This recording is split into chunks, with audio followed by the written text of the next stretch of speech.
screening exercise for members. I am Professor Fatimah Abdulkareem. I'm a professor of medicine. Pathology is my specialty. This FAJIMMF Medical Foundation is my baby. And so we go round to I'm only saying this because some of you were not here when we started, when I introduced FAJIM.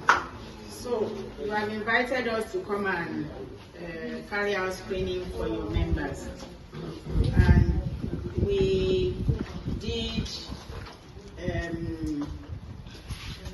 least we've attended to up to 20 people now. Blood pressure, height, weight, from which we calculated BMI,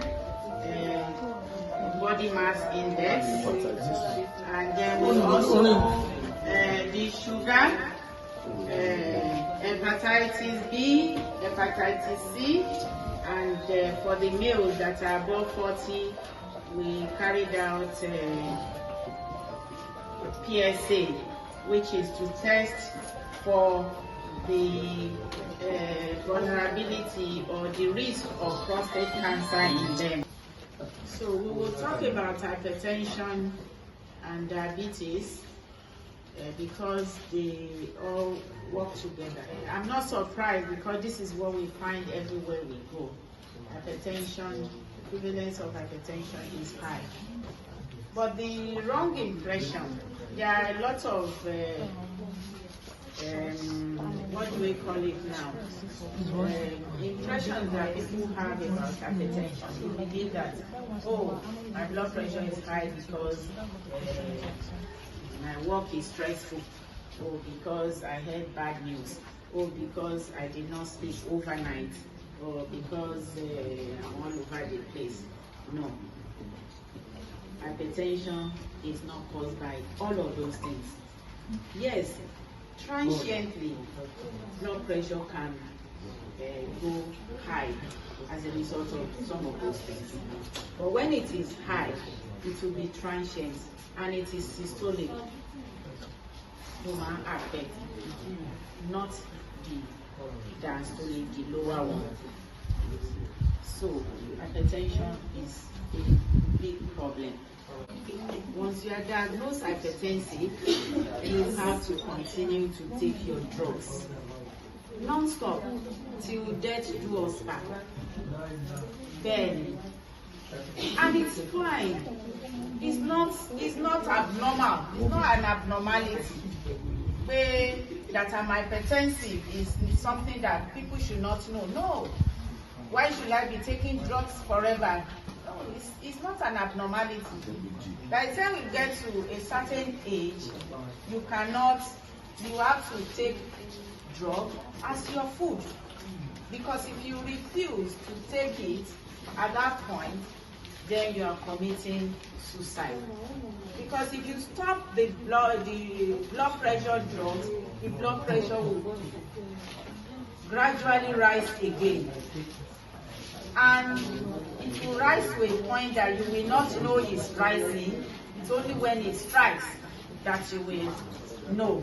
And how does it strike? It will strike by somebody collapsing. Àbí ó sùn kò jíde mọ́, àbó wà ní ibi iṣẹ́, ó slump, gbogbo wa náà la ṣá ti gbọ́ oríṣiríṣi. Number 38. So, you cannot stop your blood pressure drop.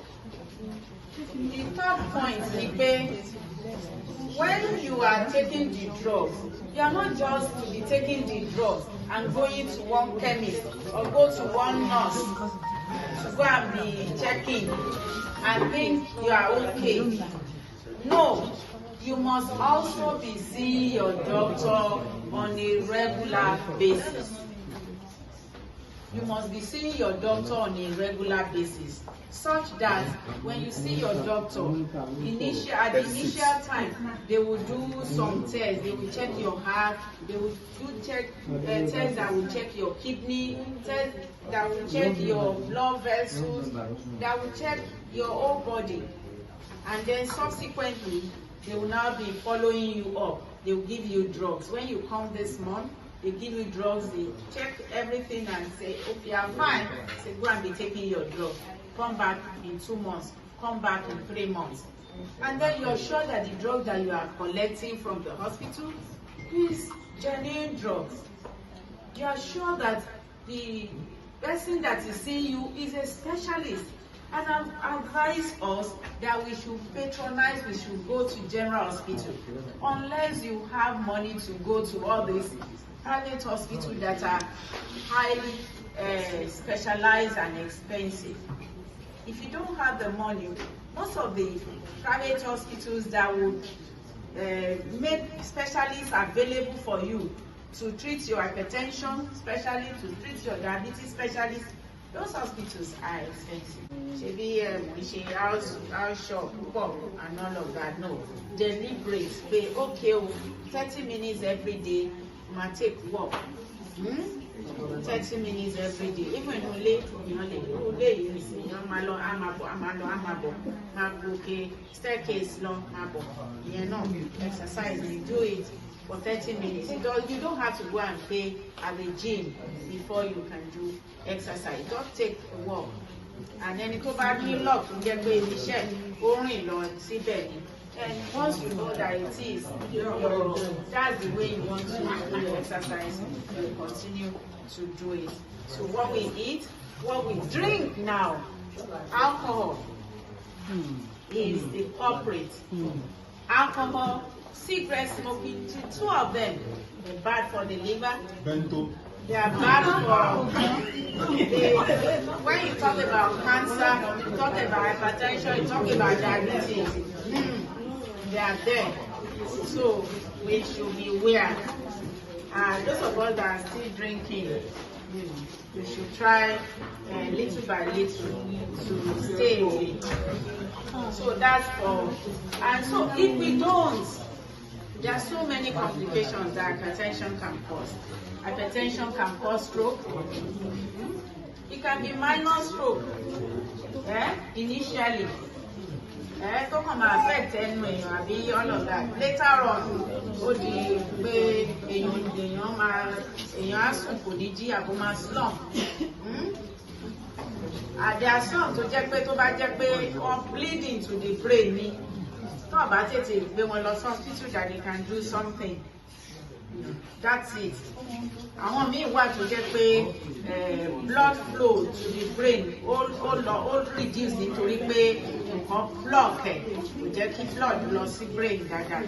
Àwọn yẹn ló jẹ́ pé after a while wọ́n máa ń survive. But ọ̀pọ̀lọpọ̀ náà ló wá jẹ́ pé even tó bá ti survive stroke yẹn wọn ò wá nílò oògùn wọn mọ́. Tó bá wá lóògùn mọ́ ó tún lè ṣe again. Once téèyàn bá ti ní stroke ó tún lè wá eléyìí tó dẹ̀ máa wá second time ó máa ń serious ju àkọ́kọ́ lọ. So ká take note yẹn náà. So ó lè fa stroke, ó lè fa heart attack, ó lè fa kéèyàn máa rìn intermittent communication, kéèyàn máa rìn kí ó máa rí pajápajá ní ẹsẹ̀. Ó dẹ̀ lè fa kidney failure. Ọ̀pọ̀lọpọ̀ àwọn tó máa ń ní kẹwàá donate owó fún pé wọ́n fẹ́ ṣe kidney transplant sínú wọn, ọ̀pọ̀lọpọ̀ wọn is either hypertension or diabetes. Àbí oríṣiríṣi ìmukúmu tí wọ́n mu. I should also not forget to talk about liver, because this month where we have World Hepatitis Day, July 28th is World Hepatitis Day, and hepatitis is an infection that affects the liver. Ó dẹ̀ máa ń bàjẹ́ ni. Ọ̀pọ̀lọpọ̀ àwọn tó ní especially hepatitis B most people that have it working more, bóyá wọ́n ti acquire during during childbirth látọ̀dọ̀ their parents, or people who use drugs, and people visit chemists and all sorts of places to have injection, àbí tattoo. Those are areas àwọn nǹkan tí ó lè jẹ́ kéèyàn ní those infections, and it damages the liver. But at some point, when somebody is just a carrier, one will not know, and you won't know unless you have yourself tested.